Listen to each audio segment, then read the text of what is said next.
জিয়াউর রহমান নামাজি ছিলেন কি ছিলেন না? ছিলেন ছিলেন। জিয়াউর রহমানের ইমাম ছিলেন আমার পিতা পার্লামেন্ট। তিনি বলেছেন যে নামাজের ওয়াক্ত হয়েছে, পার্লামেন্টের আসর বন্ধ। আর আমাদের নেতারা, বিগত সরকারের বহু নেতা মুয়াজ্জিন মিটিং এর সময় আজান দিছে দেখে ও চাকরি শেষ। কথা কন না কেন? ঢাকা ভার্সিটির শেরে বাংলা ফজলুল হক হলের 16 বছর আজান বন্ধ ছিল। আজান দিতে পারেন এই মুয়াজ্জিন, মুয়াজ্জিনদের দৌড়ায়া কাহিল করে ফেলছে। ঠিক ঠিক। সব কিছু রেকর্ড আছে কার কাছে? আল্লাহর কাছে। আরো জোরে বলেন সুম্মাল্লাযীনা কাফারু বিরাব্বিহিম ইয়াদিলুন। এত নিয়ামত আল্লাহ দিলেন, কিন্তু কাফেররা আল্লাহর সাথে শরীক করে। কাফেররা বলে না দুর্গার কারণে ফলন, কাফেররা বলে ওই মুশরিক ওই মূর্তি আমাদেরকে নাজাত দিবে। কিন্তু আমার আল্লাহ বলেন মূর্তি আছে যেখানে মিথ্যা কথা অস্তানিবুর রিসা মিনাল আওসাম ওয়াস্তানিবু কাওলাজ জুর। সূরা হজের 30 নম্বর আয়াত। মূর্তি থেকে বাঁচো, মিথ্যা মামলা থেকে বাঁচো। কয়টা মামলা ছিল? আমার 8টা। তুমি তো আমার জুনিয়র। ওর ছিল 8টা মামলা, 14টা। হিন্দু মুসলমান হয়েছে আমার হাতে। ওনারা আমার বিরুদ্ধে রাষ্ট্রদ্রোহ মামলা দিলেন। তবে ওই সরকার আমলেও কিছু কোরআন প্রেমিক ছিল কি ছিল না? ছিল। ওদেরকে স্মরণ করি। পুলিশের কিছু অফিসার ওই সময় ভালো ছিল, কিছু আইজি ওই সময় কোরআনের পক্ষে কাজ করেছে। 3 দিনের মধ্যে এসকনের গুন্ডারা আমার বাড়িতে ওয়ারেন্ট পাঠায়। পুলিশ গিয়ে হাজির। আমার দারোয়ান আমাকে ফোন করেছে। আমি বললাম কে আসছিল? বলছে রমনা থানা, 2-3 থানা থেকে অনেক পুলিশ। ঠিক আছে, কি জন্য? ঠাকুর গায়ে আপনি নাকি একটা মেয়েকে জোর করে মুসলমান বানিয়েছে। দুপুরের মাহফিল, সেখানে ওই মেয়ে এসে লক্ষ জনতার সামনে বলছে আমাকে কালেমা পড়ান, নইলে আমি আত্মহত্যা করব। হরিপুর থানার ওসি আমার সামনে বসা, চেয়ারম্যান মেম্বার লেম্বার সব বসা। বললাম এই ওসি এটারে চিনো? কয় স্যার কালেমা পড়ান, কোনো সমস্যা নাই। সেই ওসি বাদী হয়ে বিকেলে মামলা করে। আমি একজন আইজি কে বললাম, আইজি তোমরা কি হিন্দু হয়ে গেলা সব? বাংলাদেশ কি ওদের হাতে তুলে দিয়েছো? বলছে কি হয়েছে স্যার বলেন। আমি বললাম এই ভিডিওটা তুমি দেখো, সিদ্ধান্ত তুমি নাও। আইজি সাহেব অনেক উদারতার পরিচয় দিয়েছেন। তিনি ক্যাসেটটা দেখলেন, দেখে ওসিকে ফোন করলেন, এসপি কে। কারণ আইজি তো এসপির নিচে নামতে পারে না। ফোন করে বলছে এসপি মুহূর্তের মধ্যে এটার সঠিক তদন্ত হোক। কেন মিথ্যা মামলা তারেক মনোনয়ন দেওয়া হলো আমি কৈফিয়ত জানতে চাই। সামলিয়ে দিয়েছেন কে? আল্লাহ। সেজদা করব কাকে? আল্লাহকে। আল্লাহকে। আমাদের দেশ, কোরআনের কথা আমরা বলতাম, কিন্তু বহু মাহফিলে আমাদের মাইক কেড়ে নেওয়া হয়েছে। আমি আশাশুনিতে প্রোগ্রাম করতে গিয়েছি, আপনাদের এই মধু মাঠে আমার প্রোগ্রাম। আমার আগে 2 দিন প্রোগ্রাম হয়েছে, সাদেক এবং অন্যান্য হুজুররা কথা বলছে। 3য় দিন আমার প্রোগ্রাম, এসপি নিষেধাজ্ঞা জারি করলো। আমি ফোন করলাম, এসপি কি হয়েছে? উপর থেকে নিষেধ। কে নিষেধ করেছে বলো? বলছে আসলে স্থানীয় লোকেরা বলছে এখানে যদি মাহফিল হয় জুয়ার আড্ডা ভেঙে যাবে। আমি বললাম আল্লাহ যেন তোর বিচার করে বেয়াদব। সময় আসবে, আল্লাহ সময় দিবেন। আনিস না কি বানিস চিনি না, এই শয়তান যেন কোথাও নিয়োগ না পায়। এই শয়তান যেখানে নিয়োগ পাবে আমরা কোরআন প্রেমিকরা তারে পিটাবো গিয়া। ঠিক ঠিক। যে সমস্ত পুলিশেরা বেশি উদ্যোগী হয়ে সাইদের মতো ছেলেদেরকে গুলি করেছো, তোমরা কি মনে করো আল্লাহ তোমাদেরকে ছেড়ে দিবেন? তুমি গুলি করলা কেন? তুমি গুলি করলা কেন? বুখারীর হাদিস, রাসূল সাল্লাল্লাহু আলাইহি ওয়াসাল্লাম এক সাহাবীর নেতৃত্বে 40 জন সাহাবীকে পাঠালেন, যাও যুদ্ধ করে আসো। ওই সাহাবী গিয়ে বললেন এই সাহাবীরা আগুন ধরাও। সেনাপতির কথা মানতে হয়, ইমামের কথা মানতে হয়। আগুন ধরাও, আগুন ধরা তোমরা আগুনের ভিতরে ঢুকো। সাহাবীরা এখন বলে আমরা আগুনের ভিতরে ঢুকবো কেন? আমরা তো ওনার ভালো কথা মানার জন্য এসেছি। সব রাসূলের কাছে চলে গেলেন, গিয়ে ঘটনা বললেন। রাসূল বললেন যদি তোমরা আগুনে ঢুকতা স্থায়ীভাবে কোথায় থাকতা? আগুনেই থাকতা। লা তাআতা ইল্লা বিমারুফ, ভালো কাজ ছাড়া কোনো আনুগত্য করা যায় নাই। তোমাকে বলেছে খুন করতে, তুমি খুন করতে না, তাহলে দেশও বাঁচত, হাসিনাও বাঁচত। মনে করেছে এগুলি তো বৈষম্য না, এগুলি সব রাজাকার। আল্লাহ কয় রাজাকারের দেখছো কি? তুমি কে? আমি কে? চেয়েছিলাম, হয়ে গেছি সব রাজাকার। ছোট ছোট পোলাপানে কয় তুমি কে, আমি কে, রাজাকার রাজাকার। এরা গান বানাইছে। আল্লাহ রাব্বুল আলামিন কত সুন্দর করে সবকিছু গুছিয়ে দিয়েছেন। সে আল্লাহ বলছেন তোমাদেরকে মাটি থেকে বানালাম, আবার কোথায় চলে আসবা? মাটিতে চলে আসবা। 5টা জিনিস সাথে করে নেব। কয়টা? 5টা। 5 ওয়াক্ত নামাজ পড়বো, রাজি আছি তো? পিতামাতার খেদমত করব, রাজি আছি তো? প্রতিবেশীর খেদমত করব, রাজি আছি তো? সন্তান সন্ততিকে কোরআন শিক্ষা দিব, রাজি আছি তো? কারো হক আমরা নষ্ট করব? একজন হিন্দু ভাইয়ের সম্পদ আপনি চুরি করতে পারবেন না, ওটা আপনার কাছে আমানত। রাসূল যখন মক্কা থেকে হিজরত করে, রাসূলের কাছে সব মুশরিকদের জিনিস আমানত ছিল। তিনি আলীর কাছে দিলেন। কার কাছে? আলীর কাছে দিলেন। আর বললেন, আলী, সকাল বেলায় আমার বিছনায় ওরা তোমাকে পেয়ে খুন করবে, কিন্তু আমি এমন দোয়া পড়ে যাচ্ছি, ওরা 1000 তলোয়ার চালালেও তোমার শরীরের কিছু হবে না। আলীর গায়ে চাদর দিয়ে রাসূল ফু দিয়ে দিলেন, ওয়াজআলনা মিন বাইনি আইদিহিম সাদ্দা ওয়া মিন খালফিহিম সাদ্দা ফাআগশাইনাহুম ফাহুম লা ইউবসিরুন। এই আয়াতটা পড়ে যখনই ফু দিবেন, শয়তানের চোখ অন্ধ করে দেন কে? একদম আপনার দুশমনদের চোখ অন্ধ করে দিবেন কে? আলী শুয়ে আছেন, সকাল বেলায় দেখলেন রাসূল নাই, রাসূল বিছনায়। কে? আলী। সবার সম্পদগুলো বন্টন করে দিলেন, কারণ আল্লাহ মানুষের সম্পদ যদি আপনি নষ্ট করেন, আল্লাহ কখনো মাফ করবে? বিবির সম্পদ যদি নষ্ট করেন, মাফ করবে না। বিবির সাথে দুর্ব্যবহার করেছেন, একজন নবী মহারানা ছাড়া বিয়ে করেন নাই, আপনিও করবেন না। একজন নবী মহারানা আদায় করা ছাড়া বিয়ের ওয়াজ পড়ান নাই, আপনি কেন পড়ান? ওই কাজী কেন পড়াস? মূর্খের গোষ্ঠী। কাজী সমিতির সভাপতি আছে, কই কাজী সমিতি? ওই তো ইদ্রিস আলী বসে আছে। ইদ্রিস ভাই ওই যে একদম মহারানা ক্যাশ নিয়ে নেবে, আল্লাহ আপনাকে বড় করবেন। একজন নবীও রাসূল মা খাদিজাকে বিয়ে করেছেন, 19টা তাজা উট দিয়েছেন। মেয়ের দাম যদি হয় বেশি, মহারানা হবে। এই ফাতেমার মহারানা আর বস্তির একটা মেয়ের মহারানা কি সমান হবে? ফাতেমা বড় হয়েছে একটা সুন্দর পরিবেশে, একটা সাবলীল পরিবেশে, সেই পরিবেশটা তাকে দিতে হবে। আল্লাহ রাব্বুল আলামিন বলছেন, আবার প্রশংসা করবা, উঠতে বসতে চলতে ফিরতে প্রশংসা করব কার? তাহলে সব বিপদ থেকে হেফাজত করে দিবেন কে? আমরা তো একটা কৃপণতা করি, দেখবেন আমরা নামাজ পড়ে আমরা কি করি দেখবেন, ফুটলায় না,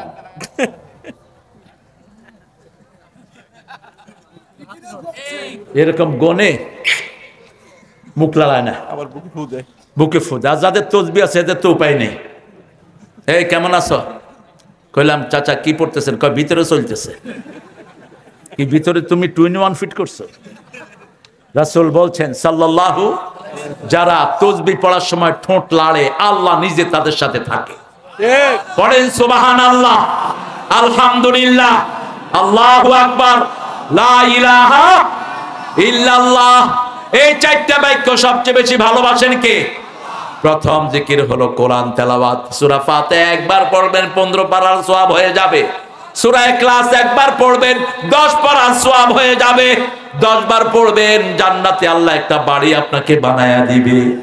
দুনিয়ার বাড়ি বেদখল হয়, জান্নাতের বাড়ি বেদখল হওয়ার কোনো উপায়? নামাজে 12 রাকাত সুন্নাত দৈনিক পড়বেন, রাসূল বলছেন আল্লাহ তার জন্য জান্নাতে বাড়ি বানায়া দেয়। নামাজের মধ্যে পায়ের সাথে পা মিলিয়ে, শরীরের সাথে শরীর মিলিয়ে দাঁড়াবেন, আপনার জন্য জান্নাতে বাড়ি বানায়া দিবেন কে? আপনার প্রিয় সন্তান মারা গেল, প্রিয় বিবি মারা গেল, আপনি বিলাপ করলেন না, চিৎকার করে কাঁদলেন না, চোখে পানি আছে আর পড়লেন ইন্না লিল্লাহি ওয়া ইন্না ইলাইহি রাজিউন। আল্লাহ বলছেন ও নবী বলে দাও, ওই লোকের জন্য আমি জান্নাতে একটা বাড়ি বানায়া দিব। বাড়ির নাম হবে বাইতুল হাম, বাইতুল। আবার সুবহানাল্লাহ যারা পড়ে, আলহামদুলিল্লাহ যারা পড়ে, এদের জন্য জান্নাতে গাছ বানিয়ে দিবেন কে? আল্লাহ। ইব্রাহিম আলাইহিস সালামকে পেলেন 7ম আকাশে, অনেক রাত। আপনাদের তো দেখি আপনারা উঠার কোনো নাম গন্ধ না না, রনি আমারে কইছে 8টায় দিব। রনির 8টা যে 9:30টায় বাজে আমি জানতাম না। ওই যে শেখ হাসিনা ঘড়ি কাটা ঘন্টা কনে পাইছেন? এই এই জামাই কো কি করবে? ছাড়বা না? আচ্ছা, আল্লাহ কবুল করুক। বসো। আরে দেখেন, এই ছেলে ভ্যান চালায়, একটা মাদ্রাসা ছাত্র খাতি যায়। আল্লাহু আকবার, আল্লাহু আকবার কর না। Shame on you, man! আপনারা যারা স্বাবলম্বী, এর থেকে শিক্ষা নেন। ভ্যান চালায়, একটা ভ্যান চালায়, একটা বাচ্চাকে খাওয়া। আমি তোমাকে সেলিউট করছি আমার প্রিয় ভাই। শান্ত না, শান্ত। আল্লাহ দেখো প্রশান্ত চিত্তে জান্নাত তাকে দান করে দেয়। আল্লাহ যেন তার কামাই রুজি আরো বরকত দিয়ে দেয়। এরকম মানুষ কোনোদিন পড়বে না, তাকে হেফাজত করবেন কে? রাসূল সাল্লাল্লাহু আলাইহি ওয়াসাল্লামের কাছে একজন মহিলা সাহাবী বললেন, ইয়া রাসূলুল্লাহ, আমার জামাই প্রায় সময় মেহমান নিয়ে বাসায় আসে, আমার খুব কষ্ট হয়।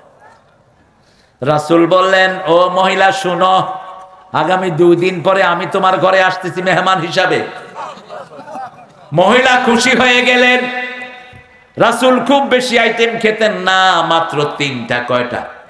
রুটি, ছাগলের গোস্ত আর একটা হালুয়া, সাথে থাকতো খেজুর অথবা গাজর অথবা শশা। কারণ আইটেম যখন কম হয় খাওয়া হয় বেশি। যেদিন আলু ভর্তা ভাত হয় সেদিন ভাতের টানাটানি আছে না নাই? আলুর একদিন আর ভাতের। রাসূল সাল্লাল্লাহু আলাইহি ওয়াসাল্লাম খেলেন। খাওয়ার পরে বললেন, ও প্রিয় সাহাবী, তোমার বিবিকে বলো পর্দা যেন উঠিয়ে রাখে, আমি যখন বের হব পর্দা যেন উঠিয়ে রাখে। রাসূল বের হচ্ছেন, সাহাবী রাদিয়াল্লাহু আনহু পর্দা তুলে ধরলেন। মহিলা দেখছে ঘরের ভিতর থেকে বিষাক্ত সাপ বের হচ্ছে, বিচ্ছু বের হচ্ছে, বিভিন্ন রকমের প্রাণী বের হচ্ছে। রাসূল জিজ্ঞেস করলেন, ও প্রিয় সাহাবী, তোমার বিবি কিছু দেখেছে নাকি? কয় হ্যাঁ দেখেছে। কি দেখেছে? বিষাক্ত সাপ, বিষাক্ত প্রাণী। বলে দিবা তোমার বিবিকে যখনই কোনো মেহমান ঘরে আসে বিষাক্ত প্রাণীগুলো ঘর থেকে বেরিয়ে যায়, সব আযাব থেকে ঘরকে মুক্ত করে দেন কে? এই জন্য এক একজন নবী এক একজন মেহমানের জন্য 3 দিন পর্যন্ত রাস্তায় থাকতেন। কয়দিন? ইব্রাহিম আলাইহিস সালাম রাস্তায় বসে থাকতেন 1 দিন 2 দিন 3 দিন। মেহমান না হলে তিনি ঘরে ঢুকতেন। আর আমাদের দেশে, বাহিরের দেশে, পাশের দেশে ভাইয়ারা কয়, খেয়ে আসছেন না যে খাবেন, আজকে কিন্তু খেলেন না আরেকদিন কিন্তু ছাড়বো না। পুরোটাই খেতে হবে, পুরোটাই। আরে আমার লগে হয়েছে, দমদম এয়ারপোর্টে বসে আছি আমি, বিস্কুট একটা দিয়া কয় সবটাই খেতে হবে কিন্তু। আমি কইলাম সবটাই খেতে হবে কিন্তু মানে ওই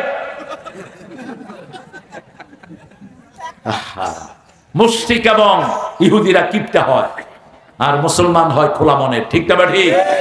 মুসলমান খায়ও বেশি, খায়ও। এই জন্য কেলকাটার দোকানদার এখন কুকু করতেছে, কেনার কোন মানুষ নাই। মুসলমান আছে যেখানে খাওয়া আছে, কারণ আমার আল্লাহ বলছেন কুলু মিনাত তাইয়্যিবাত ওয়া আমালু সালিহা, খাও ভালো ভালো আমলে সালেহ করো। ওরা ভালো খাইতেও পারে না, ওরা খায় মুত আর ঘু, আমরা খাই দুধ আর ঘি। ঠিক ঠিক। আমাদের ছেলেরা যে কি দুষ্ট। আপনাদের সাতক্ষীরাতে, এই যশোরে আমার একটা ড্রাইভার থাকতো সব সময়।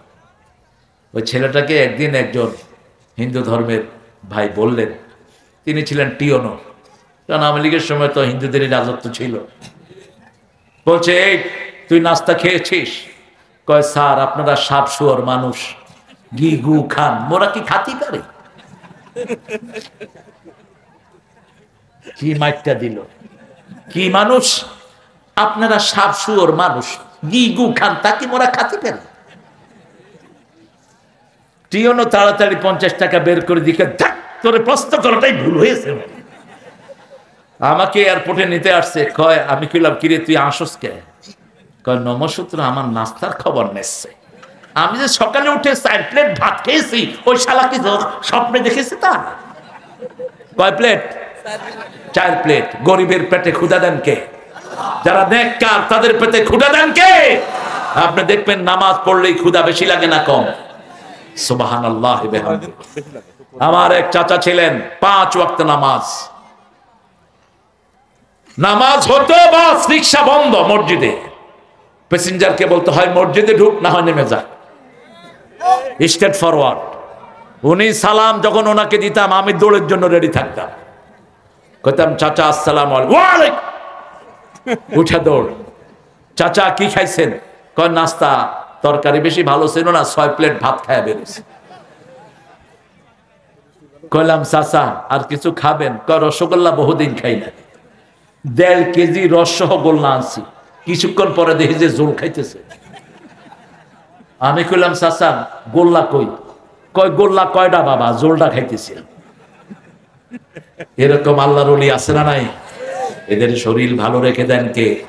এরা যখন রাতের শেষে বাড়ি ফিরে যায় কি সুন্দর গান ধরে, মন মাঝি তোর বৈঠানে রে, আমি আর বাইতে পারলাম না।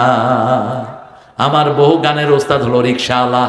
শোনো শোনো মুসলমান, করি আমি নিবেদন, এ দুনিয়া পানা হবে জেনে জানো না। ও মুসলমান ভুলেছ তোমার পরিচয়, তোমার শিরায় ওমর আলী রক্ত বয়, তোমার শিরায় ওমর আলী রক্ত বয়। দেশে দেশে তোমার ভাইয়ের খুন ঝরে, দেশে দেশে তোমার ভাইয়ের খুন ঝরে, সুখের জীবন কাটাও তুমি কি করে, সুখের জীবন কাটাও তুমি কি করে। ইসলামের জন্য যদি জান দিতে হয় রাজি আছি না নাই? হাত তুলে দেখাও মুসলমান।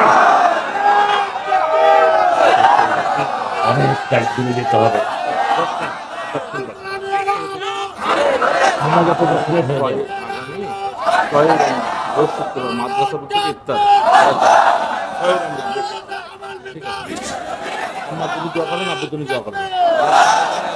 ইউসুফ, ইউসুফ, হ্যাঁ বসো।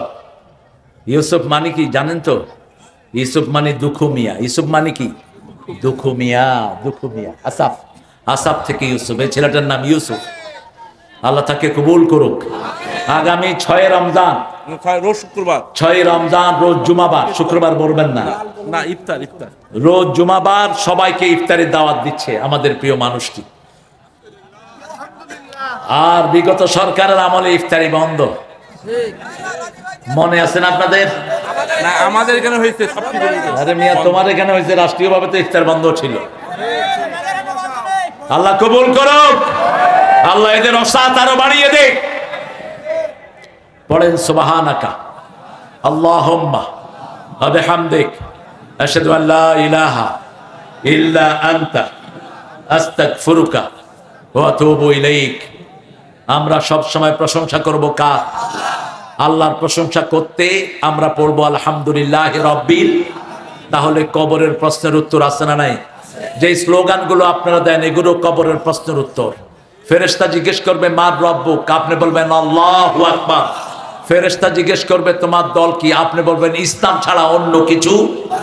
ফেরেশতা জিজ্ঞেস করবে তোমার নেতাকে, তোমার নেতা আমার নেতা।